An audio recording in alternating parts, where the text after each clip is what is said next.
The quantum manipulation chamber hummed with energy as Dr. Alina Reyes adjusted the final calibrations. Dark circles shadowed her eyes. She hadn't slept in 36 hours.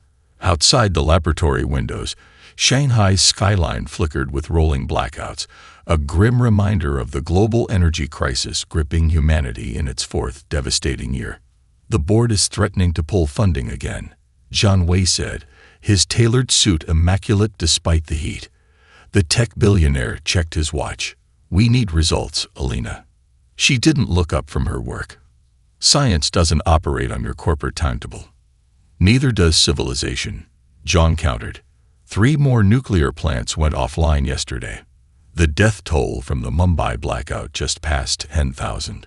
Alina's hand stilled momentarily. Every scientist on Earth was racing for a solution, but conventional approaches had failed. Her quantum approach was considered fringe science, dangerous and impractical. Only Zhang's resources had kept her research alive. "Initiating sequence," she announced, engaging the system. The chamber's hum deepened. Holographic displays showed subatomic particles behaving in ways that defied established physics. Energy readings spiked, then stabilized at levels that couldn't be right. Alina recalibrated her instruments 3 times with the same impossible result. "What am I looking at?" Zhang asked, leaning forward. Alina's voice was barely audible. "Power generation. Sustained, with minimal input." "How much power?" "Enough to run this facility for a year. From a device the size of a coffee maker." Zhang's phone buzzed. He glanced at it, his expression changing. "The military is here." Moments later, General Marcus Stone strode into the lab, flanked by armed soldiers. His weathered face betrayed no emotion as he surveyed the equipment. "Dr. Reyes, your breakthrough comes at an interesting time." Alina stepped protectively toward her equipment. "This is a private research facility." "Not anymore." Stone nodded to his men, who began securing the room. "As of 400 hours, all advanced energy research has been nationalized under the Global Emergency Powers Act." Zhang moved to protest but stopped when a soldier raised his weapon. Stone turned on a secure tablet and displayed a satellite image. "This was captured by our Deep Space Monitoring Station 3 hours ago. It's approaching from beyond Neptune's orbit." The image showed an object, clearly artificial, with an unusual geometric structure. "That's impossible," Alina whispered. "The profile is too small for our sensors to detect at that distance." "It's broadcasting," Stone said flatly. "And it changed course after your experiment began." A chill ran through the room. "We're not alone, Dr. Reyes, and whatever's coming knows you've made a breakthrough. Your quantum technology is now humanity's most vital strategic asset." Alina stared at the approaching object, understanding washing over her like cold water. Her discovery hadn't just changed energy production. It had sent a beacon across the stars, announcing humanity's technological leap to the cosmos. In labs and military installations across the globe, similar scenes were unfolding as governments scrambled to coordinate a response. The age of nations competing against nations was ending. Something far more significant had begun. Humanity's great awakening had arrived, not through philosophical enlightenment, but through the cold reality that Earth was being washed. And now, whether they were ready or not, humans had announced themselves to the galaxy. Captain Amara Johnson stood on the observation deck of the Prometheus, humanity's first quantum-powered interstellar vessel. Through the massive viewport, Mars Colony Alpha sprawled across the rusty landscape, a testament to human determination.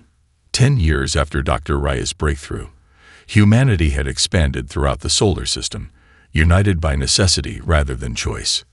"Departure sequence initiating in 30 minutes, Captain," her XO reported.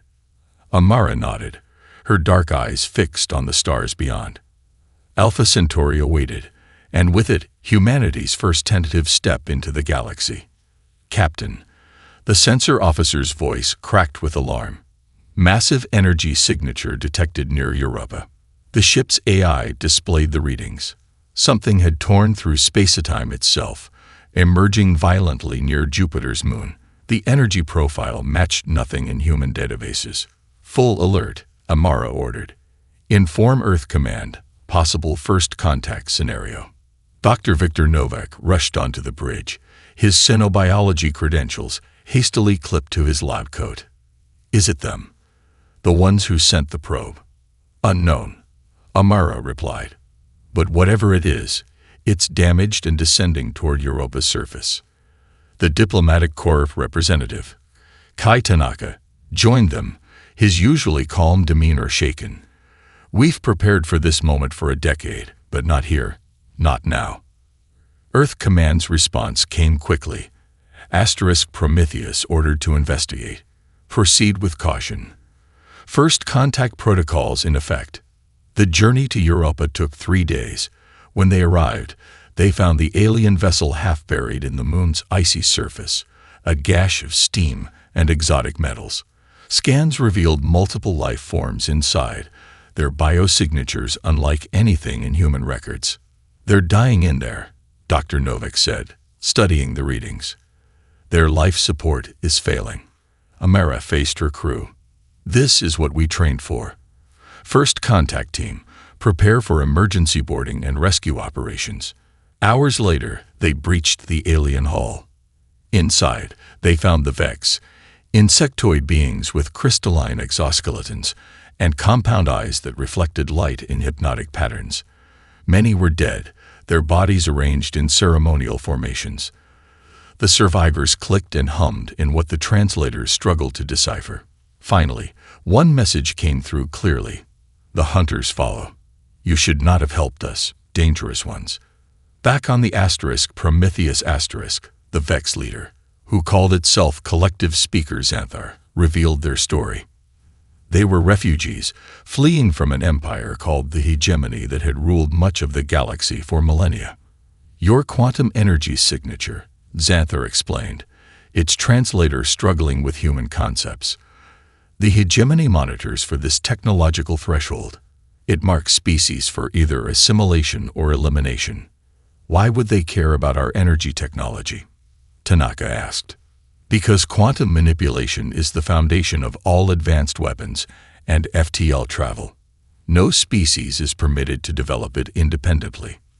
Xanthar's compound eyes shifted to the viewport, toward the distant stars. The hunters are already coming. We have led them to you. Dr. Novak studied the Vex ship's schematics. Their technology is centuries beyond ours, yet half their systems have failed. We design through consensus and simulation, Xanthar explained. When systems fail outside parameters, we cannot adapt quickly. That night, human engineers did the impossible. Using scavenged parts and improvised tools, they repaired alien technology they couldn't possibly understand through intuition and creative problem-solving. Watching them work, one Vex turned to Xanthar. They create solutions without consensus. They act without simulating outcomes.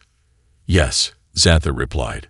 Now you understand why the Hegemony fears them. United Earth President Sophia Chen stood in the Lunar Command Center, surrounded by military advisors and diplomatic staff. Through the reinforced windows, Earth hung like a blue jewel against the blackness of space. 5 years had passed since the Vex arrival, 5 years of frantic preparation. They're here, Commander David Okafor announced, his voice steady despite the gravity of the moment. The holographic display showed the Hegemony flotilla emerging from faster-than-light travel. 7 massive ships, each larger than anything humanity had ever built.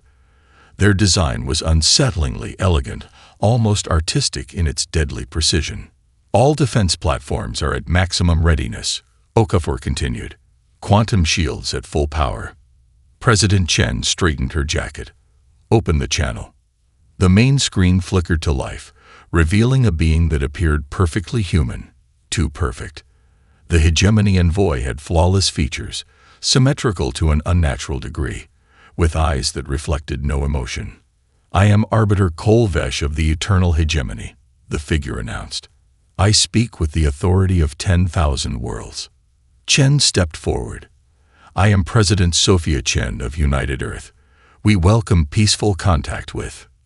Your welcome is irrelevant, Vesh interrupted. Your species has violated Directive 7 of the Galactic Compact by developing quantum manipulation technology without supervision. This violation carries only one sentence. Before Chen could respond, a beam of light lanced from one of the hegemony vessels toward Luna. 20 kilometers away, the unmanned research outpost Armstrong Base vanished in a flash of light, leaving nothing but a perfect hemispherical crater. That was a demonstration, Vesh stated flatly. Your military assets have been precisely mapped. Resistance would be futile and inefficient. In the stunned silence that followed, Ambassador Krill of the Vex delegation moved forward, its crystalline exoskeleton catching the harsh lunar light. The humans granted us asylum, Krill clicked. Under compact law, they may claim protectorate status through our sponsorship. Vesh's perfect face showed the slightest hint of displeasure. Your species forfeited all compact rights when you fled your designated sector. Nevertheless, the envoy paused, calculating. We will offer alternatives. The terms were simple. Surrender all quantum technology, accept hegemony advisors on Earth, provide human subjects for compatibility testing, and receive protectorate status. The alternative was immediate eradication. You have 6 Earth hours to decide, Vesh concluded before the transmission ended. In the emergency chamber beneath the lunar facility, Earth's leaders gathered. Military options were presented and dismissed. Humanity's defenses couldn't withstand a full hegemony assault. We should accept their terms, the Chinese premier argued. We can rebuild, plan resistance over time. Commander Okafor shook his head. Their compatibility testing is biological weapons research. I've seen the Vex records. No species that surrenders ever regains independence. As debate raged, President Chen studied data from the diplomatic court.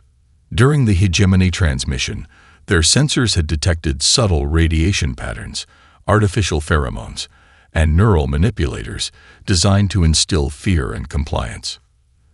They tried to manipulate us, she realized, but their techniques are calibrated for different biochemistry. Chen turned to the Vex ambassador. Krill, has any species ever successfully resisted the hegemony? None that attacked directly, Krill answered.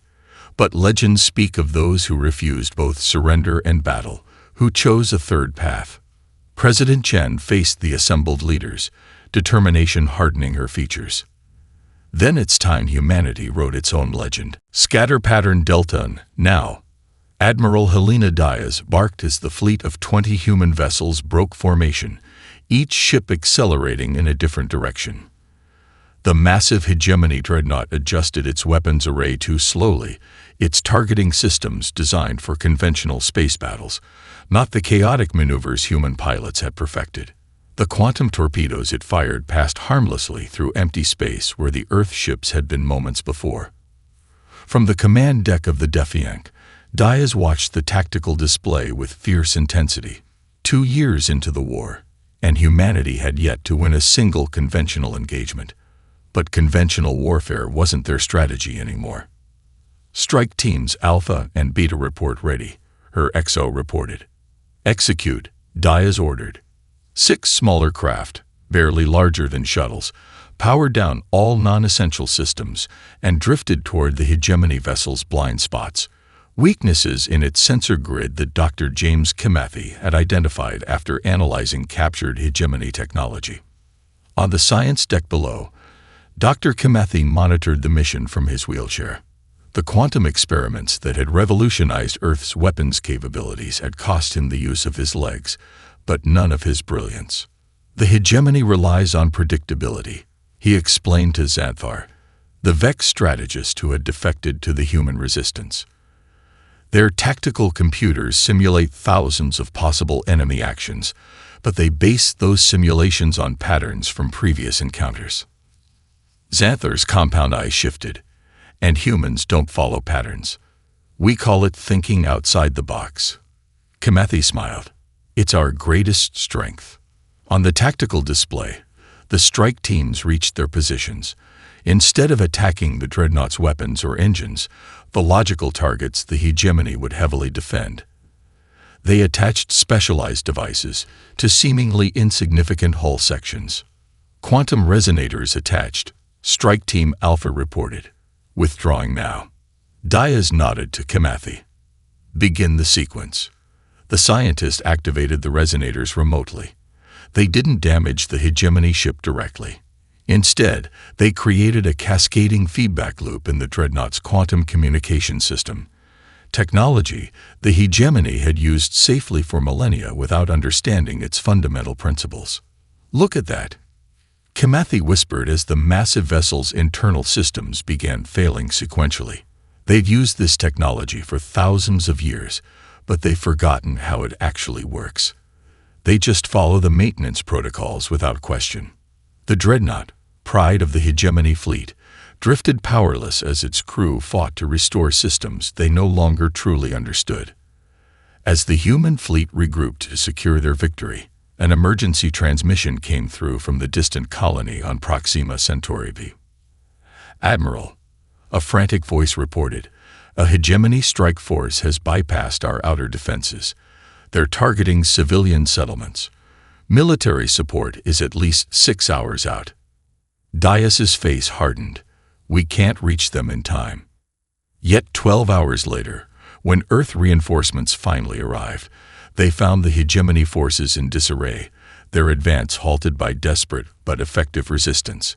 Colony Administrator Lin showed Diaz the makeshift weapons.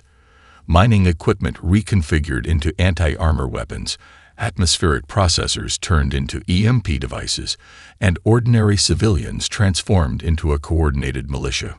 "We remembered Earth's history," Lin explained. "Guerrilla tactics from 100 forgotten wars. When we couldn't match their strength, we used our environment, our tools, and our unpredictability. Across the stars, the pattern repeated as human colonies refused to surrender. The hegemony, masters of 1,000,000 worlds, found themselves increasingly frustrated by a species that simply wouldn't follow the established rules of warfare." Commander Layla Cowrey's stealth vessel drifted through the debris field surrounding the hegemony data hub. Her team, 12 of Earth's most elite soldiers, prepared their equipment in silence. This mission was classified beyond top secret. Even Admiral Diaz knew only that they were attempting to gather intelligence. "Proximity alert," the pilot whispered. "Hegemony patrol, bearing 03 Mark 7. Layla watched the sleek enemy ship pass within kilometers of their position, its sensors sweeping the debris. The quantum dampening technology developed by Raj Patel rendered their vessel virtually invisible, not by concealing it, but by making it appear as random space junk to hegemony systems. When the patrol passed, Layla addressed her team. "We have one objective. Retrieve data from the central core and get out. This isn't about fighting. It's about understanding." 3 months earlier, a daring raid had captured a hegemony officer. Before taking his own life, he had revealed something extraordinary. The entire hegemony network operated on a centralized system far older than the Empire itself. The infiltration went smoothly, almost too smoothly. Using Vex-provided access codes, they bypassed the outer security rings and reached the facility center. There, instead of the expected server banks, they found something ancient and alien, a crystalline structure pulsing with energy patterns that seemed almost organic. "This isn't hegemony technology," Raj Patel observed, scanning the structure. "It's far older, millions of years, at least." As Paddle interfaced their quantum decryption device with the crystal, data streamed into their storage systems. Suddenly, alarms blared. "We've been detected," Layla snapped. "Complete the download and prepare to withdraw." Hegemony troops converged on their position. During the firefight that followed, 3 of Layla's team fell. As they retreated toward their ship, hegemony reinforcements cut off their escape route. "You have nowhere to go," High Lord Valkorn's voice announced over the facility's communication system. "Surrender, and your deaths will be painless." Trapped and outnumbered, Layla made the hard choice. Raj, Take the data and find another way out. The rest of us will create a diversion. Commander, there is no other way. There's always another way. That's what makes us human. She pressed the data core into his hands. Earth needs this more than it needs us. The diversion succeeded. Layla and the remaining team members were captured, but Raj escaped with the precious data in a maintenance pod, using the facility's waste disposal system to evade detection. In a sterile interrogation chamber, Layla faced High Lord Valkorn, a being with the same unsettling perfection as all hegemony leaders. Your species continues to perplex us, Valkorn said, circling her. Our most advanced truth serums have no effect on you. What the hegemony didn't understand was that humans have been lying to each other and resisting coercion for their entire history. The psychological techniques taught to special forces were based on millennia of human deception and resistance. I will ask one more time, Valkorn said, activating a neural disruptor designed to shatter any mind. What was your mission objective? Layla smiled through the pain, knowing that Raj had succeeded. In Earth laboratories, scientists were already analyzing the data, discovering the hegemony's greatest secret. They were not the creators of their empire, but merely its inheritors, caretakers of technology they had never truly mastered. Our objective, Layla whispered, blood trickling from her nose as she resisted the disruptor.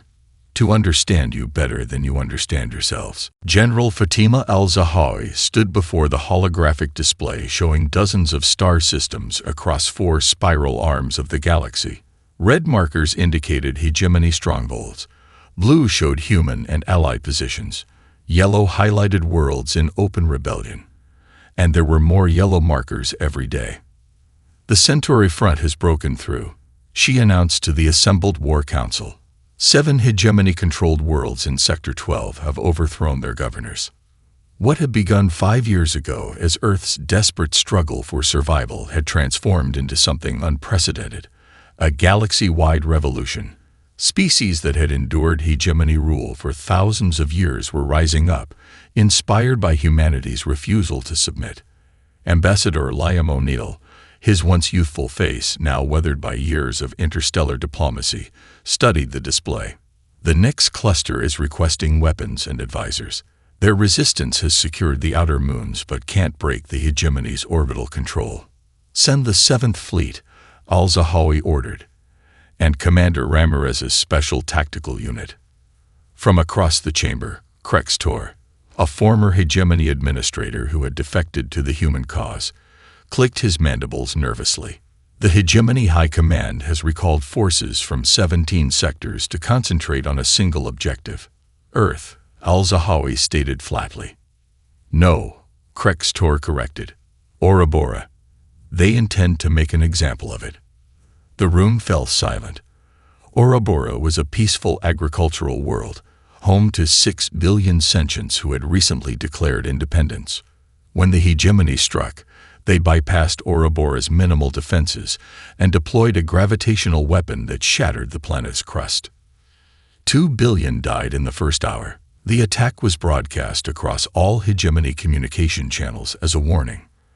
But the hegemony had fundamentally misunderstood human psychology, and by extension, the psychology of those they had inspired. Rather than crushing the revolution, the destruction of Ouroboros ignited it. Within days, 30 more worlds declared open rebellion. Hegemony officials were overthrown by their own security forces. Supply lines collapsed as transport workers refused orders. In a hidden base on the edge of hegemony space, O'Neill addressed representatives from 17 different species. None had ever experienced self-governance. Their civilizations had known only imperial rule for countless generations. Freedom isn't just about destroying the hegemony, O'Neill explained. It's about building something better in its place. He introduced concepts alien to many of them. Democratic elections, separation of powers, civil liberties. Some were confused, others skeptical, but all were intrigued by these human ideas that placed power with the people rather than rulers. Meanwhile, on the front lines, Human tactical advisors transformed disparate resistance groups into coordinated fighting forces. When hegemony commanders jammed communication networks during the Battle of Sirius Prime, expecting chaos to ensue, they were stunned to find the rebel forces continuing to operate effectively. "They don't understand," a captured hegemony officer later explained. In hegemony forces, lower ranks never act without explicit orders. But the humans, they briefed their soldiers on objectives, not just orders. When communications failed, each human unit adapted independently while still working toward the common goal. This concept, mission-based tactics rather than rigid command structures, spread through allied forces like wildfire. The hegemony, with its million-year history of hierarchical control, had no strategic response to enemies who could function without constant direction from above. As the revolution spread from system to system, one truth became increasingly clear. The hegemony didn't just face a military challenge. It faced an ideological one for which it had no defense. "All ships, this is Admiral Mateo Torres. Commence final approach." The combined fleet of the Alliance, human vessels alongside ships from 24 liberated species, emerged from quantum space near the hegemony-thrown world. 300 vessels against the most heavily defended planet in the galaxy. On the bridge of the flagship Defiance, Admiral Torres watched the enemy defenses activate. Massive orbital platforms, automated weapon systems, and the remainder of the once mighty hegemony fleet moved to intercept. "We've come a long way from Earth," Torres murmured. 8 years of war, billions dead across 1,000 worlds, and finally they had reached the heart of the Empire. Intelligence suggested the hegemony leadership had withdrawn to their throne world as rebellions consumed their territories. In the engineering bay, Yuki Tanaka made final adjustments to the quantum disruptor, a device designed to exploit the weakness Raj Patel had discovered years earlier.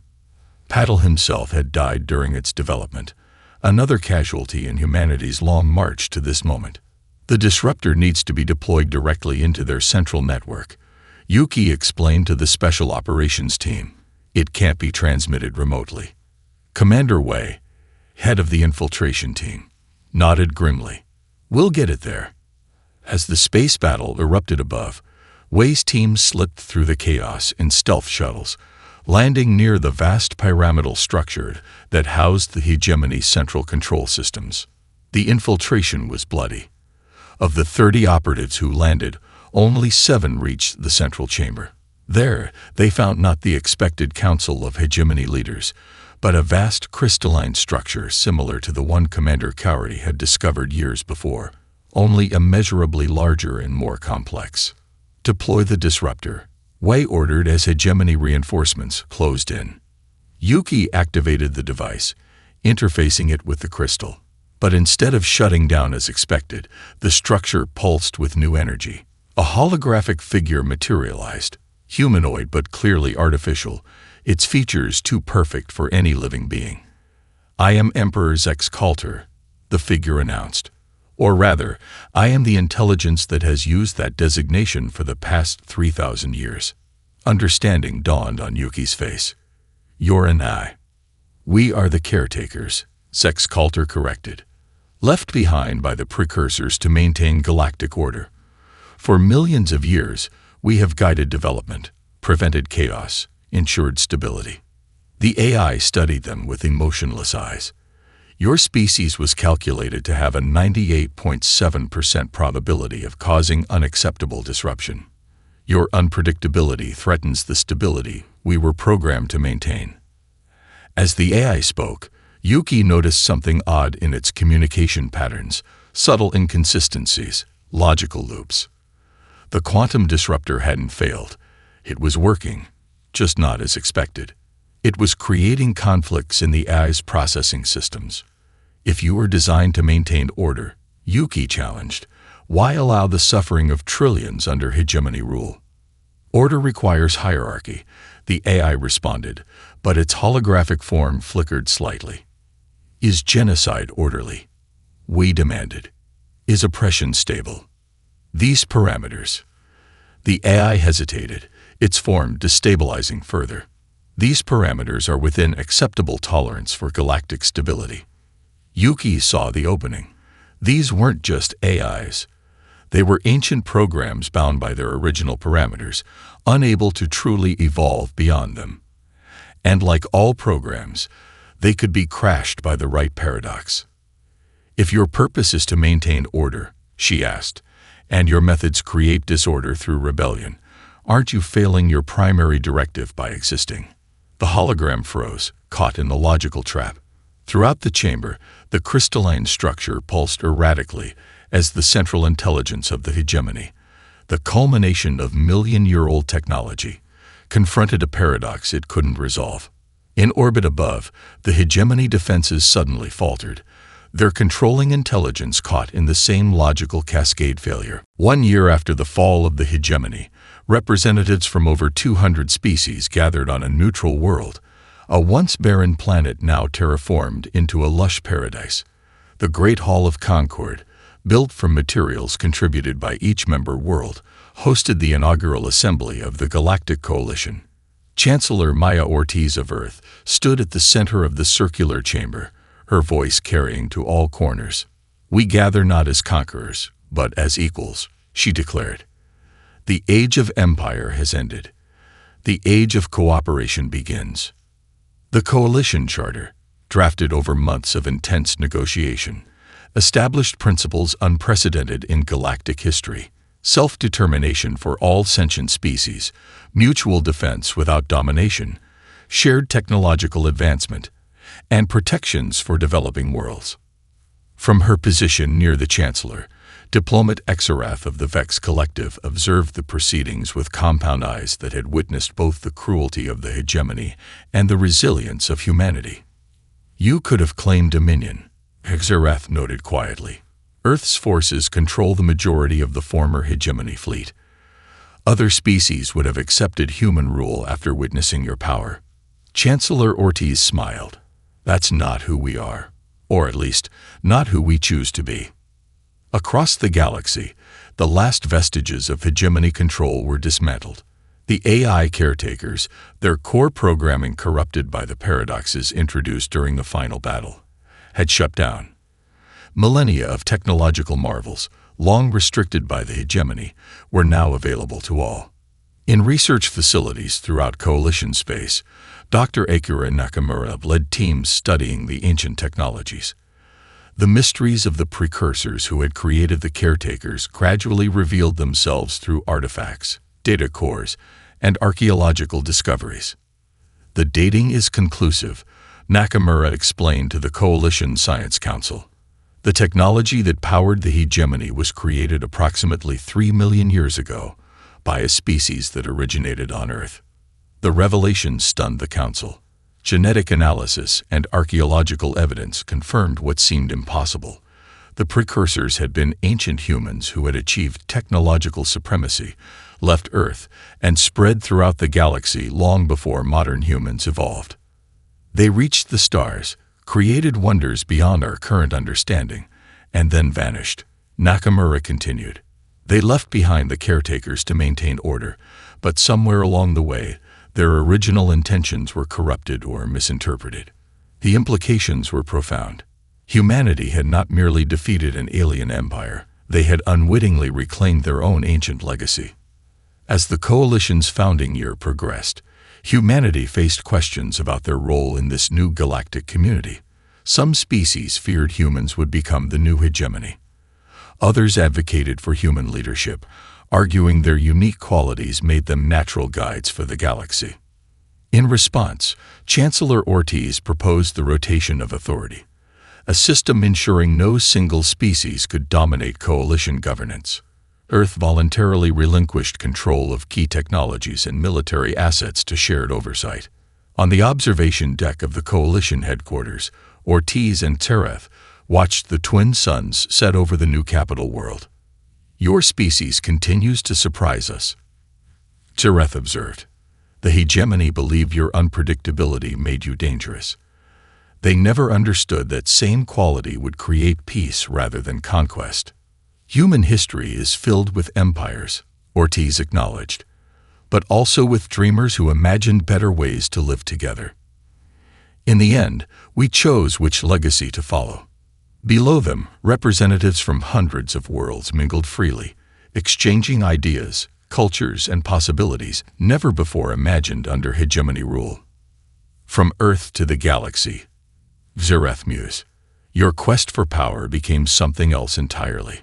Not power over others, Ortiz corrected, but the power to choose our own destiny, and to ensure every species can do the same.